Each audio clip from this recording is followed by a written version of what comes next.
आज मैं आपके लिए क्लास 12th में जो हमारा चैप्टर चल रहा था, टॉपिक चल रहा था, उसके मैं संख्यात्मक प्रश्न करूंगा। हमारा टॉपिक जो चल रहा था प्रकाश का अपवर्तन। प्रकाश के अपवर्तन में हम आपको पढ़ा रहे थे प्रिज्म के द्वारा अपवर्तन। तो प्रिज्म के द्वारा अपवर्तन में हमने एक सूत्र बताया था। सूत्र एक था n बराबर sine A plus delta m by 2 upon sine A by 2। सबसे पहला ये सूत्र था प्रिज्म द्वारा प्रकाश के अपवर्तन का। दूसरा सूत्र था जब हमारा प्रिज्म बहुत छोटा हो तो डेल्टा एम अधिकतम विचलन कोण बराबर होगा n-1 इंटू ए। तीसरा हमारा सूत्र था कोणीय वर्ण विक्षेपण theta is equal to delta V N V minus N R into ए।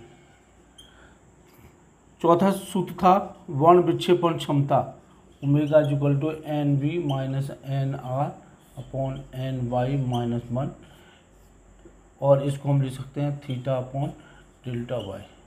इस तरह से ये हमारे 4 सूत्र थे। इन 4 सूत्रों पर हमें आपको न्यूमेरिकल्स कराने हैं। सबसे पहला न्यूमेरिकल है कांच का एक प्रिज्म कांच के एक प्रिज्म का कोण 60 अंश है। मतलब ए बराबर 60 अंश दिया हुआ है। ए बराबर 60 अंश दिया हुआ है तथा अल्पतम विचलन कोण 39 है। डेल्टा एम बराबर 39 अंश। तो कांच का अपवर्तनांक ज्ञात कीजिए, और इसके साथ साथ इसमें और दिया हुआ है कांच का अपवर्तनांक हमें ज्ञात करना है, और इसमें प्रश्न दिया हुआ है साइन 49.5 साइन 49.5 अंश बराबर 0.76।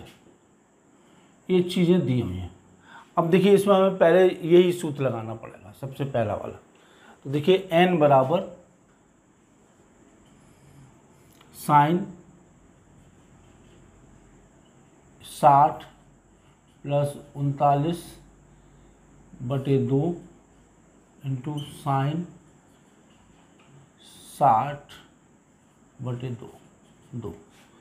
तो इस तरह से क्या होगा, ये n बराबर ये हो जाएगा साइन, इसको हम जोड़ेंगे तो जोड़ने के बाद ये आएगा 99/2 अपॉन साइन 30, और n बराबर ये हो जाएगा साइन 49.5/1/2। इसका मान दिया हुआ 0.76/1/2, तो 0.76 इंटू 2, तो ये हो जाएगा 2 × 12 और 2 × 7 14 और 1 15, 1.52। ये हमारा उत्तर होगा। तो ये आपने देखा कि ये सीधा सीधा मान था। प्रश्न में ये चीज़ें हमें दी हुई थी। इसी तरह से अगला प्रश्न है 1.5 अपवर्तनांक के प्रिज्म का कोण 60 अंश है। मतलब इसमें हमें अपवर्तनांक दिया हुआ है। अगला क्वेश्चन है अपवर्तनांक दिया हुआ है।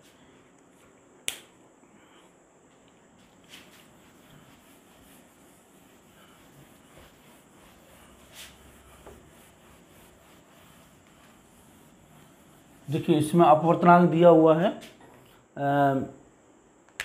1.5, n बराबर 1.5।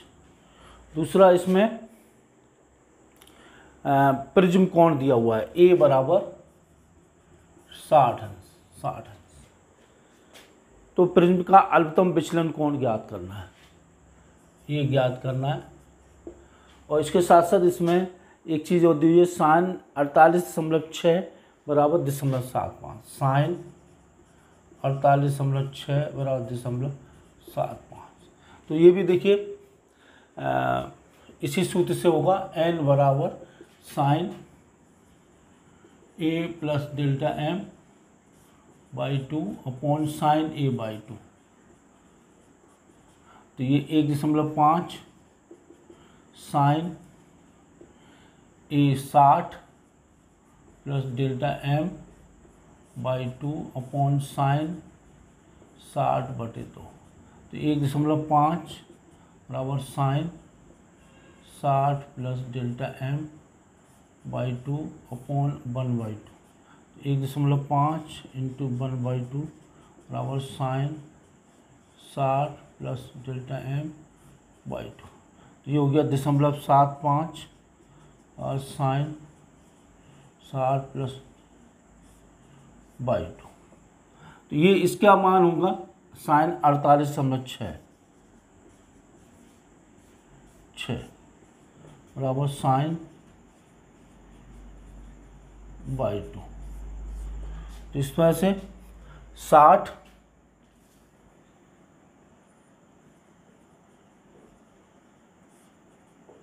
बराबर 48.6 और 60 धन 2 6 12 2 8 16 और 1 17 2 चौक 8 और 1 9 और डेल्टा एम बराबर -60। तो डेल्टा एम बराबर 37.2 डिग्री। न्यूनतम विचलन कोण, न्यूनतम विचलन कोण 37.2 आ गया। इसी तरह से मैंने और क्वेश्चन भी दिए हुए हैं आपको सीट में। एक क्वेश्चन है जो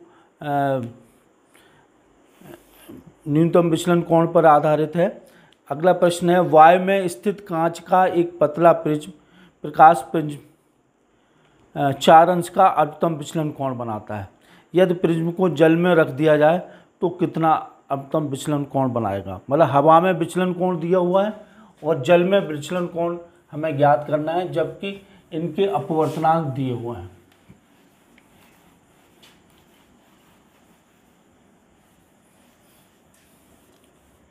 देखिए, जब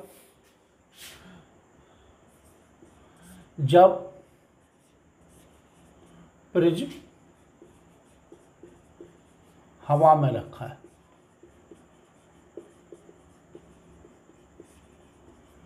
तो विचलन कोण दिया हुआ है,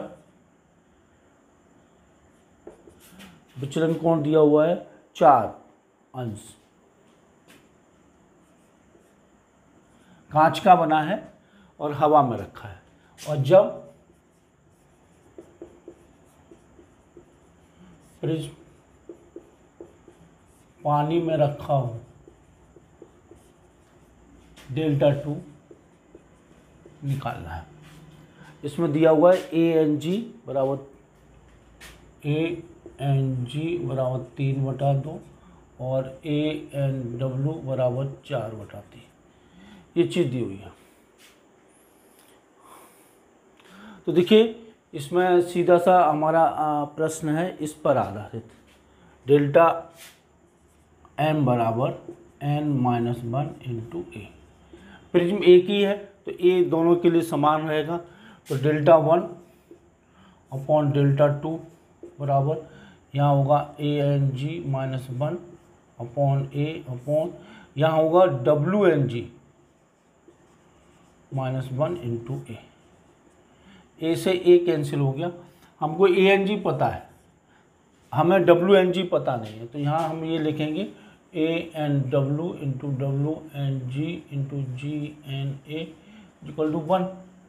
तो ANW दिया हुआ है 4/3 इंटू WNG निकालना है, ये इसको ANG लिख सकते हैं बराबर 1। तो 4/3 into WNG into 1/3/2 equal to 1।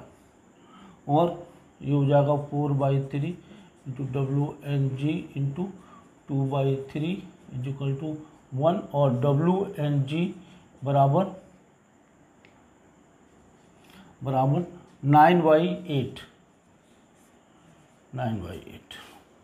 ये मान रख दीजिए। डेल्टा 1 बराबर 4, डेल्टा 2 बराबर 1.5 -1 अपॉन 9/8 -1। तो 4 डेल्टा 2 बराबर 0.5 अपॉन 1/8 और ये ऊपर पहुंच जाएगा तो 4 अपॉन डेल्टा 2 बराबर 0.5 इंटू 8।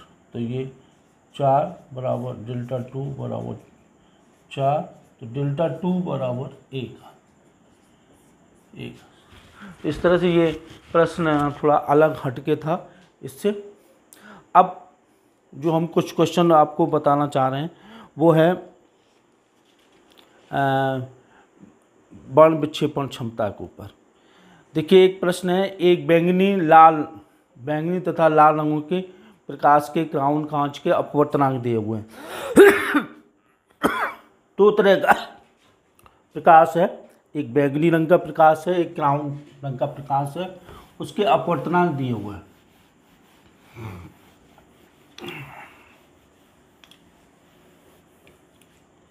बैंगनी रंग का अपवर्तनांक है, बैंगनी तथा लाल रंगों के लिए क्राउन कांच के अपवर्तनांक दिए हुए हैं 1.523 ये दिया हुआ है, और दूसरा दिया हुआ है NR 1.513, NR बराबर 513 ये दिया हुआ है। कांच के अपवर्तनांक दिए हुए हैं। प्रक्षेपण क्षमता हमें निकालनी है, विक्षेपण क्षमता या प्रक्षेपण क्षमता या विक्षेपण क्षमता ओमेगा को निकालना है। इसका जो कोण है दिया हुआ है माध्य विचलन कोण, यदि क्राउन कांच में प्रिज्म का माध्य विचलन कोण 40 अंश है, ये दिया हुआ 40 अंश है, तो हमें ये ज्ञात करना है। तो देखिए इसमें सीधा सा है, कोणीय विक्षेपण कोण भी ज्ञात करना है। कोणीय विक्षेपण थीटा, कोणीय विक्षेपण भी ज्ञात करना है। तो देखिए ये कैसे निकलेगा, पहला हम यहाँ से निकालते हैं। ओमेगा बराबर होता है NV minus NR upon N/-1।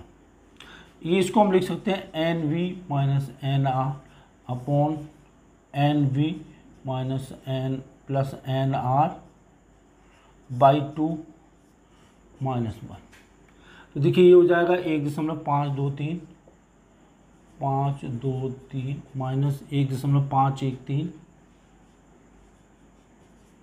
Upon 1.523 1.513 बटे 2 माइनस 1।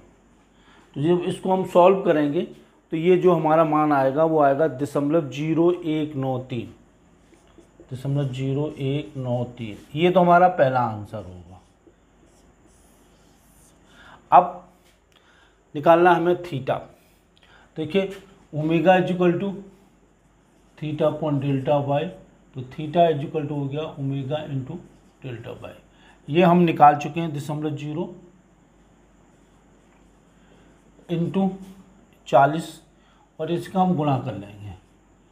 4 3 12, 4 9 36 1 37, 3 4 1 4 और 3 7, दशमलव लग जाएगा 0 1 2 3 4 1 2 3 4 दशमलव यहाँ पे लग जाएगा, और थीटा बराबर 0.772। तो ये इस तरह से हमारे कुछ प्रश्न थे। इसको 0.0193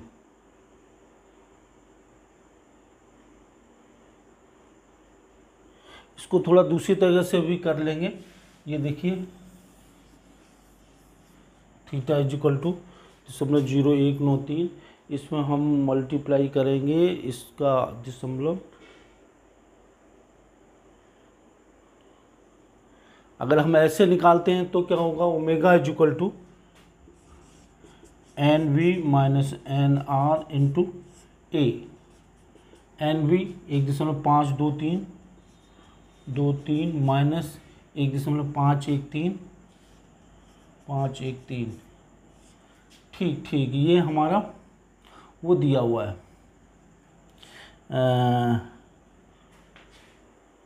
थीटा, थीटा है ये थीटा। तो यहाँ इनटू ये प्रिज्म कोण दिया हुआ है, प्रिज्म कोण ए, प्रिज्म कोण दिया हुआ है। तो इस वजह से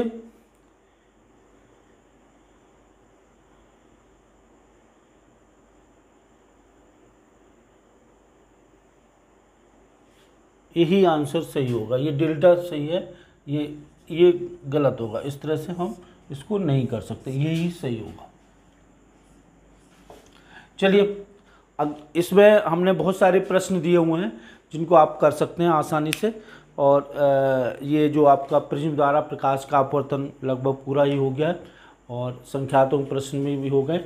अब मैं अगले उसमें आपको प्रकाशिक यंत्रों के बारे में समझाऊंगा। धन्यवाद।